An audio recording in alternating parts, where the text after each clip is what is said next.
আসসালামু আলাইকুম রহমতুল্লাহি ওবরকাতুহু।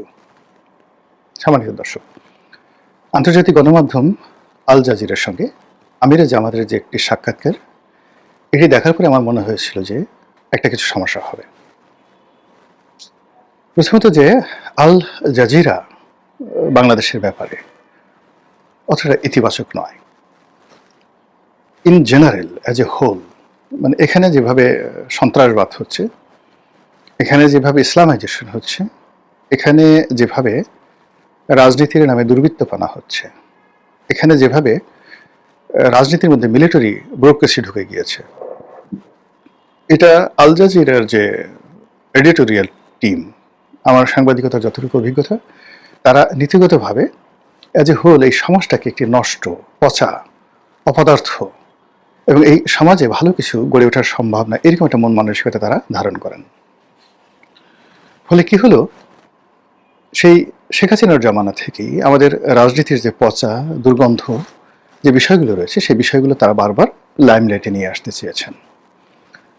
আমাদের রাজনীতির, অর্থনীতির, দেশের মানুষের চিন্তা চেতনা এবং ধর্মবর্ণের যে ঐতিহ্যগত ভালো দিক রয়েছে, সেটি আল জাজিরা, বিবিসি, সিএনএন বা পশ্চিমা গণমাধ্যম এর দৃষ্টিতে কখনোই পড়েনি।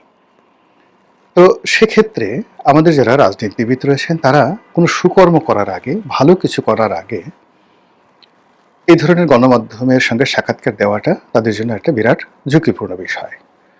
২ নম্বর হলো যে ধরনের গণমাধ্যম বা এই ধরনের গণমাধ্যম বাংলাদেশ সম্পর্কে ভালো ধারণা পোষণ করেনি এবং কখনোই বাংলাদেশের কোনো ইতিবাচক বিষয় নিয়ে তারা লাইমলাইটে কোনো প্রতিবেদন তৈরি করেনি, তারা ব্র্যান্ডিং করেনি। সেই ধরনের গণমাধ্যমে গিয়ে উপযাচক হয়ে, বা সেই ধরনের গণমাধ্যম যদি উপযাচক হয়ে আপনার সাক্ষাৎকার নিতে আসে, সেই ফাঁদে পা দেওয়াটাই আত্মঘাতী। এখন জয়ের একটা সাক্ষাৎকার ছাপা হয়েছে আন্তর্জাতিক গণমাধ্যম আল জাজিরাতে। আপনি স্পষ্ট লক্ষ্য করবেন যে এখানে জয়কে টার্গেট করেই এই কাজগুলো করা হয়েছে। কিন্তু যেহেতু আওয়ামী লীগ এখন ব্যাক ফুটেছে, জয়ের এই সাক্ষাৎকারটি যদি আওয়ামী লীগ ক্ষমতায় থাকতো, সাক্ষাৎকার তখন যদি প্রচারিত এবং একই কন্টেন্ট, পুরোটাই আওয়ামী লীগের বিরুদ্ধে যেত। তো যেহেতু জয় নির্বাসিত, তার রাজনৈতিক দল ক্ষমতা নেই, ফলে তাদেরকে নিয়ে মানুষের যে অ্যাটেনশন, সেই অ্যাটেনশনটা অনেকটা ইতিবাচক, মানুষ সহানুভূতিশীল। দ্বিতীয়ত, গত ১৭ মাসে ডক্টর মোহাম্মদ ইউনূসের কর্মকাণ্ড, তারপর বিএনপির কর্মকাণ্ড, জামাতের কর্মকাণ্ড, তার দ্বারা যারা ভীষণ রকম অসন্তুষ্ট, সেই অসন্তুষ্ট মানুষগুলো জয়ের এই সাক্ষাৎকারের ইতিবাচক দিকগুলো খোঁজার চেষ্টা করেছে। অনেকে তার স্মার্টনেস, অনেকে তার পোশাক, ড্রেস কোড, তার ইংরেজি বলার ধরন, প্রকৃতি, সব কিছুর ইতিবাচক যে দিক, এটি প্রচার করেছে। আর নেতিবাচক দিকগুলো কেউ যাকে বলা হয় সামনে আনেনি। এই যে সাংবাদিকতার এবং মানুষের মন মানসিকতার যে দিকটি রয়েছে, এটি জামাত বা বিএনপি অনুধাবন করতে পারেনি। তারা শুধু একটা জিনিস দেখেছে যে কেন আল জাজিরার সঙ্গে জয়ের সাক্ষাৎকার হলো, কাজে আমাকে দিতে হবে। কেন আল জাজিরার সঙ্গে সাক্ষাৎকার হলো, কাজে আমাকে আল জাজিরা না হলেও টাইম ম্যাগাজিনে দিতে হবে, আল জাজিরার চেয়ে বড় সংগঠনে দিতে হবে। এবং সেটি দিয়ে যেভাবে তারেক রহমান সাহেব ধারা খেয়েছেন, একইভাবে জামাতের আমিরও ধারা খেয়েছেন।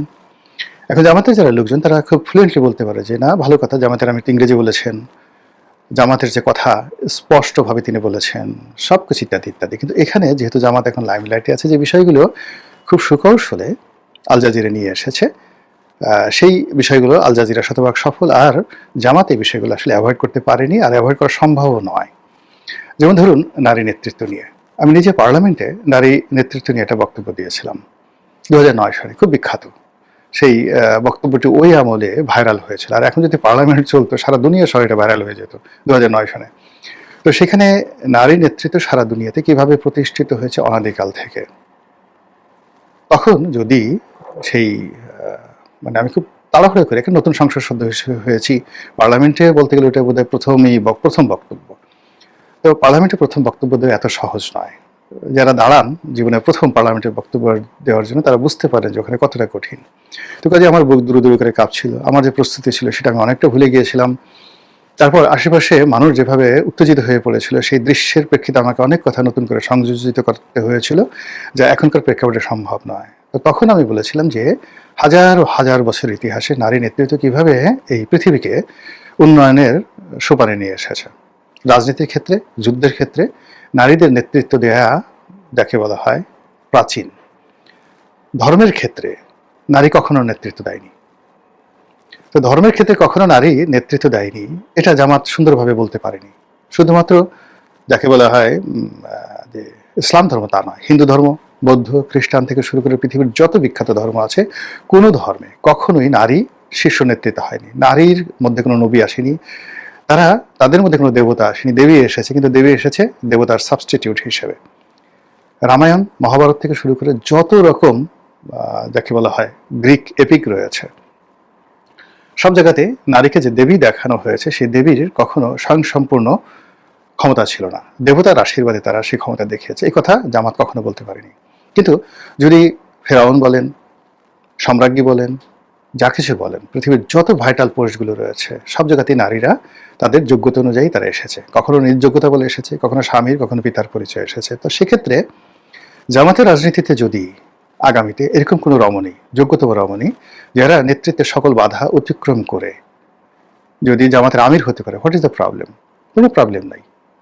তাকে তো সে বাধা অতিক্রম করতে পারে। শেখ হাসিনা তো বা বেগম খালেদা জিয়া তো এমনি এমনি শীর্ষ পর্যায়ে পৌঁছেননি। তাদের নেতৃত্বের একটা জায়গা অতিক্রম করতে হয়েছে, আর একটা সংকট মোকাবেলা করতে হয়েছে, ঐক্যের একটা প্রতীক হতে হয়েছে। ইন্দিরা গান্ধীর ক্ষেত্রে সেটা প্রযোজ্য, বেনজির ভুট্টোর ক্ষেত্রে সেটা প্রযোজ্য। এমনকি দিল্লি সিংহাসনে সুলতানা রাজিয়া এমনি এমনি আসেননি। হাজার বছর ইতিহাসে দিল্লি কেন কোনো নারী নেতৃত্ব পেল না? কিংবা এখন যে দিল্লিতে প্রেসিডেন্ট পদে নারী আছেন, কেন, কিভাবে হলেন? এই প্রেক্ষাপটগুলো জামাতকে পড়াশোনা করতে হবে। তো জামাত সেই পড়াশোনা যদি করতেন, তাদের সেই ইমানটা যদি বাড়তো, একিনটা বাড়তো, তিনিও বলতে পারতেন যে আগামী দিনে প্রয়োজনে সময় সাপেক্ষে জামাতের আমির হতে পারেন কোনো নারী, বা প্রধানমন্ত্রী হতে পারেন, জামাতের প্রধানমন্ত্রী হতে পারেন নারী প্রধানমন্ত্রী। কিন্তু জামাত কখনোই বাংলাদেশের গ্র্যান্ড মুফতি রূপে কিংবা কখনোই বায়তুল মোকাররমের খতিব রূপে কোনো নারীকে মনোনয়ন দেবে না। That's all. আর জানানো দরকার ছিল না। কিন্তু সেই কথা না বলে তিনি যেভাবে বলেছেন, এবং এটার সুযোগই তার যারা প্রতিপক্ষ তারা নিয়েছে। এখন জামাত নারী নেতৃত্ব মানে না, জামাত নারীদেরকে ঘরে রাখতে চায়, জামাত নারীদেরকে সেই অবগুণ্ঠনধারী বানাতে চায়, জামাত বাংলাদেশে শরিয়া আইন প্রতিষ্ঠা করতে চায়, জামাত আরও অনেক কিছু করতে চায়। তারা দেশে যে পুরো কর্মশক্তি 50% নারী, তাদেরকে সেই তালেবানি কায়দায় ঘরের মধ্যে ঢুকিয়ে ফেলতে চায়, আর শরিয়া পুলিশ দিয়ে ইরানের কায়দায় তাদেরকে চাবুক মারতে চায়। এই যে বক্তব্যগুলো, এর ফলে কি হলো? ভোটের ময়দানে, রাজনীতির ময়দানে এটা আরও দারুণ নেতিবাচক প্রতিক্রিয়া তৈরি করেছে। ইন এডিশন, আমাদের যে সমস্ত ছেলেরা বিয়ে করেনি, সারাক্ষণ প্রেমিকের পিছনে ঘুরে, এবং এক একজনের দেখা গেল যে অনেক নারী আছে যাদের একাধিক বয়ফ্রেন্ড আছে, অনেক যাকে বলা হয় পুরুষ রয়েছে বা ছেলে রয়েছে যাদের একাধিক গার্লফ্রেন্ড রয়েছে। তো এক্ষেত্রে সেই যারা নারী, যারা প্রেম করেন, বলেন তো কে না প্রেম করেন? এখন যারা প্রেম করেন তাদের পার্সেন্টেজ কত এই সমাজে? সেটা পরকীয়া প্রেম বলেন, বিয়ে পরবর্তী, কিংবা বৈধ প্রেম বলেন, সেটা ইসলামিক প্রেম বলেন, সুন্নাহ ভিত্তিক প্রেম বলেন, হালাল প্রেম বলেন, হারাম প্রেম বলেন, হোয়াট এভার মেবি, সেক্ষেত্রে এই যে নারী যে গোষ্ঠী রয়েছেন, যারা অনেকে হয়তো এ যুগে নেকাব পরে ইসলামী শরিয়া করে তার যে প্রেমের কথা আবেদন নিবেদন শালীন ভাষায় চিঠি লিখে তার প্রেমিককে জানান, তো তারাও কিন্তু এই সময়টাতে জামাত সম্পর্কে যে ধরনের প্রচার হচ্ছে, প্রোপাগান্ডা হচ্ছে, সেই প্রচার এবং প্রোপাগান্ডা তারা ব্যবহার করে তার যারা পুরুষ প্রেমিক প্রবর রয়েছেন, সেই পুরুষ প্রেমিক প্রবর, আমি এখানে বললাম যে আমাদের এই সমাজটা কিন্তু এখন সেক্সুয়াল ক্ষেত্রে মাল্টি ডাইভার্স হয়ে গেছে, প্রচুর সমকামী আছে আমাদের এই সমাজে। জামাত যত কথাই বলুক না কেন, এই সমকামীদের ব্যাপারে তাদের স্পষ্ট কথা বলতে হবে, হোয়াট এভার মেবি। মানে বিশাল সংখ্যক সমকামী রয়েছে। এই সমকামীর সঙ্গে সঙ্গে আবার লেসবিয়ান রয়েছে, অনেক নারী রয়েছে যারা তাদের যে শয্যার সঙ্গিনী হিসেবে তারা পুরুষের পরিবর্তে নারীকে বেছে নিয়েছে। অনেকে পারভার্টেড রয়েছে, শত শত লক্ষ লক্ষ, শত শত নয়, হাজার হাজার নয়, লাখ লাখ পারভার্টেড রয়েছে ইউরোপ আমেরিকার মতো এই সমাজে হচ্ছে, যারা সীসা খাচ্ছে, ড্যান্স করছে, মদ খাচ্ছে, একসাথে গিয়ে তারা সেই বউ অদল বদল করছে। এই জিনিসগুলো বুঝতে হবে, এদের একটা করে ভোট আছে। এরপর আমাদের সমাজে তৃতীয় লিঙ্গ রয়েছে, এবং তৃতীয় লিঙ্গ কেন্দ্রিক একটা গ্রুপ রয়েছে, যেটা মানে এই অশ্লীলতার চরম পর্যায়ে। কাজে এখানে সব ব্যাপারে দেবতাগিরি দেখালে রাজনীতি হবে না। সব ব্যাপারে কথা বলতে গেলে বিপদ বিপত্তি বাড়বে। দেশের ট্র্যাডিশন, মন মানসিকতা, চিন্তা চেতনা একত্রে করে তাকে এই কথা বলতে হবে। পৃথিবীর সবচাইতে মানে গত 100 বছরের প্রশংসিত যে কজন রাজনীতিবিদ রয়েছেন তার মধ্যে বারাক ওবামা প্রধানতম।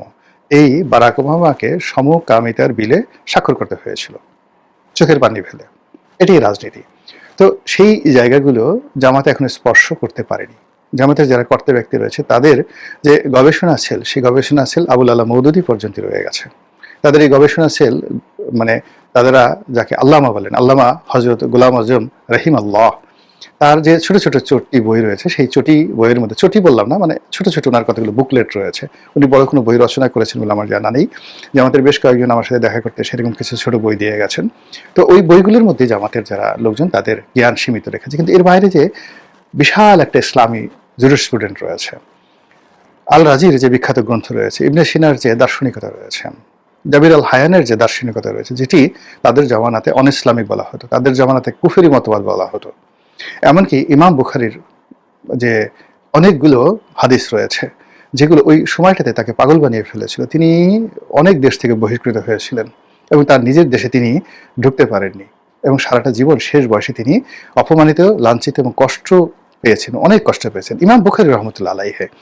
তো ইসলামের এই বিষয়গুলো তাকে বুঝতে হবে যে এখন 500 বছর পরে, 1000 বছর পরে আমরা যাদেরকে শ্রদ্ধা করছি তারাও কিন্তু তাদের জামানাতে নিদারুণভাবে নিন্দিত ছিলেন।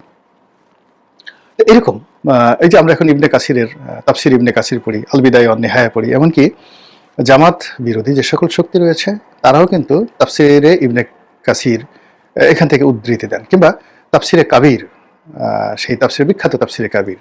তো তাকেও যে তার স্বগোত্রীয় লোকজন যারা আছেন তারা মানে সমালোচনা করতেন, ঘৃণা করতেন, এটা কল্পনা করা যায়? ইমাম আল রাজিকে, তাফসিরে কবিরের লেখক, কিংবা ফাঁসি চেয়ে, মৃত্যুদণ্ড চেয়ে প্রকাশ্যে পাথর মারার মানে ফতোয়া দিয়ে কবি নজরুলের বিরুদ্ধে যে কলকাতাতে অন্যান্য শহরে মুসলমানরা মিছিল করেছিল, এটা কয়জন জানেন? আমরা তো এখন তাকে মানে তার একটা গজল শুনে পাগল হয়ে যাই। তো যে এনিওয়ে, এখন এই জামাতকে এই জিনিসগুলো, রাজনীতি, কবিতা, সংস্কৃতি, এই জিনিসগুলো আরো অধ্যয়ন করতে হবে।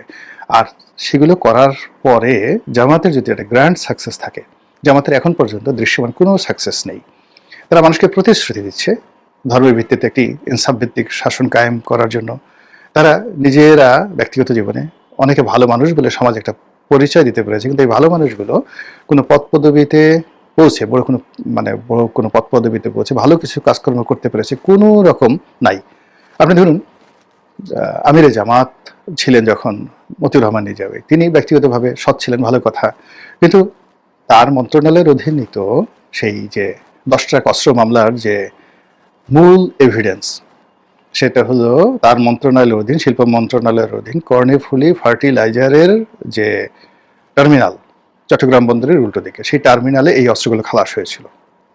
তিনি অস্বীকার করতে পারবেন এই মামলাকে তিনি ভাসেননি? কিংবা আলী হাসান মুজাহিদি, তার সমাজ কল্যাণ মন্ত্রণালয়ে বিএনপি যে সকল সিদ্ধান্তগুলো তাকে বাস্তবায়িত করতে হয়েছে, তিনি কি বলতে পারবেন যে আমি জিহাদ করেছিলাম, আমি মেনে নিইনি, আমি পদত্যাগ করেছি? করেননি। তিনি ব্যক্তিগতভাবে ঘুষ খাননি, এটা হলো তার ব্যক্তিগত সিদ্ধান্তের ব্যাপার। কিন্তু যারা মুজাহিদ, যারা বিপ্লবী, তারা সমাজে পরিবর্তন আনেন, নজির স্থাপন করেন। জামাত কি এরশাদ জামানাতে কোনো নজির স্থাপন করতে পেরেছে? শেখ হাসিনার সঙ্গে তারা কি নেগোসিয়েশন করেননি? এরশাদের সঙ্গে স্বৈরাচার নেগোসিয়েশন করেননি? এরশাদের সঙ্গে বন্ধুত্ব করেননি? তারা কি ইয়াহিয়া খান, তারপরে টিক্কা খান, তাদের সঙ্গে নেগোসিয়েশন করেননি? অন্যায়ের তারা অ্যালাইড হননি? তারা কি পাকিস্তান জমানাতে তারা সেই পাকিস্তান সরকারের প্রথমে অ্যালাইড, তারপরে তারা শত্রু হননি? তারা কি পাকিস্তানের সৃষ্টি বিরোধিতা করেননি? বাংলাদেশ সৃষ্টি বিরোধিতা করেননি? মানে ইতিহাস কি বলে? জিরো। তারা সৌদি আরবে এরকম 100 বছর যাবত রীতিমতো তাণ্ডব চালিয়েছেন। এখন সৌদি আরব ধরে ধরে, মানে বর্তমান মোহাম্মদ বিন সালমান ধরে ধরে জামাতের যারা পন্থী তাদের দেশে রয়েছে তাদেরকে জেলে পড়ছে। এবং এই যে জামাতের যে মতবাদ, সৌদি আরবে যে মতবাদটি রয়েছে, রাজনৈতিক মতবাদ, এই মতবাদটিকে মানে সৌদি সরকার রীতিমতো গর্হিত অপরাধ মনে করে। তারা ইখওয়ানে মুসলিমিন, মুসলিম ব্রাদারহুডের কোনো কার্যক্রম সৌদি আরবে চালাতে দেয় না। এমনকি তুরস্কের একই পার্টি, সেই মতাদর্শের, তাদেরকে সৌদি আরবে কোনো কর্মকাণ্ড করতে দেয় না। এবং এই রাষ্ট্রগুলোর সঙ্গে সৌদি আরবের সম্পর্ক ভালো না। তো বোঝার চেষ্টা করুন যে জামাতি মতবাদ মানে ওহাবি মতবাদ, সেই মতবাদের উপর একটি রাষ্ট্র প্রতিষ্ঠিত হয়েছে। সেই রাষ্ট্র প্রতিষ্ঠিত হওয়ার পর প্রায় অলমোস্ট 300 ইয়ার্স পর বা 250 বছর পর এখন সৌদি আরব বলছে যে না, এটা আমাদেরকে শেষ করে দিয়েছে, এই মতবাদ আমাদেরকে সারা পৃথিবী থেকে আলাদা করে দিয়েছে, আমরা সুন্নিয়তে ফিরতে চাই। এই যে থিওলজি, এই যে টার্মিনোলজি, এই টার্মিনোলজি সম্পর্কে জামাতকে আরও অনেক কিছু জানতে হবে। তারপরে যদি তারা কোনোদিন সরকার গঠন করে 5টা বছর, তারা যদি বলে যে না আমরা সরকার গঠন করে এই দেখো হযরত উমরের মতো একটা লিগেসি তৈরি করেছি। উমর ইবনুল হাফসুন, আপনারা জানেন উমর ইবনুল হাফসুনকে? সেই উমর ইবনুল হাফসুনের মতো আমরা একটি ইতিহাস রচনা করেছি। আমরা খলিফা দ্বিতীয় উমর, উমর ইবনে আব্দুল আজিজ, তার মতো করে একটি লিগেসি তৈরি করেছি, আওরঙ্গজেবের মতো একটি লিগেসি তৈরি করেছি। তখন তারা আল জাজিরাকে ডেকে বলতে পারে আসো আমাদের সাক্ষাৎকার নাও। আমরা সালাউদ্দিন আইয়ুবের মতো, সালাউদ্দিন আইয়ুবী একজন কুর্দি ছিলেন, মুসলমানরা নীতিগতভাবে কুর্দিদেরকে পছন্দ করে না, কিন্তু তার বীরত্ব এমন একটা লিগেসি তৈরি করেছে সারা পৃথিবীর সমস্ত মুসলমান সেই সালাউদ্দিন আইয়ুবীর পতাকা তলে তারা সমবেত হয়েছে। আবার কুতুবউদ্দিন বাইবার্স বা সুলতান কুতুস, মামলুক সম্রাট, দুজনই মামলুক, একজন সিরিয়াতে আর একজন মিশরে। তো তারা যখন হালাকু খানের সেনাপতির বিরুদ্ধে বা হালাকু খানের বিরুদ্ধে অস্ত্র তুলে ধরেছিল, সারা মুসলিম জাহান তাদের অস্ত্রের নিচে যাকে বলে মাথা নত করে আনুগত্য দেখিয়েছিল এবং যুদ্ধ করেছিল, এবং তারা কেউ বলেনি যে আমরা দাস বংশের অধীনতা করতে পারবো না। তারা ওইভাবে তাদের লিগেসিটা প্রতিষ্ঠা করেছিল সুলতান বাইবার্স, রুকনুদ্দিন বাইবার্স, মামলুক সুলতান। তো জামাতকেও ঠিক একইভাবে যদি জামাত সেই লিগেসি তৈরি করতে পারে, তাহলে চরমোনাই থেকে শুরু করে আটরশি থেকে শুরু করে বাংলাদেশের প্রভাবশালী দরবার যেগুলো রয়েছে সব জামাতকে সমর্থন দেবে। সেটা তৈরি করার আগে, লিগেসি তৈরি করার আগে জামাত যতই স্বপ্ন দেখাক, সেই স্বপ্ন তো সেই যে সবাই দেখাচ্ছে, কুয়াকাটা মানে দেখাচ্ছে, একজন পীর আছেন না কুয়াকাটার পীর, সে দেখাচ্ছে, আরেকজন পীর আছে আব্বাসি, সেও দেখাচ্ছে। তো what is the difference between Abbasi and Kuakata and যাকে বলা হয় জামাতে আমিরে জামাত? কোনো ডিফারেন্স নেই, বিকজ পুরোটাই এখন কল্পনার জগতে আছে।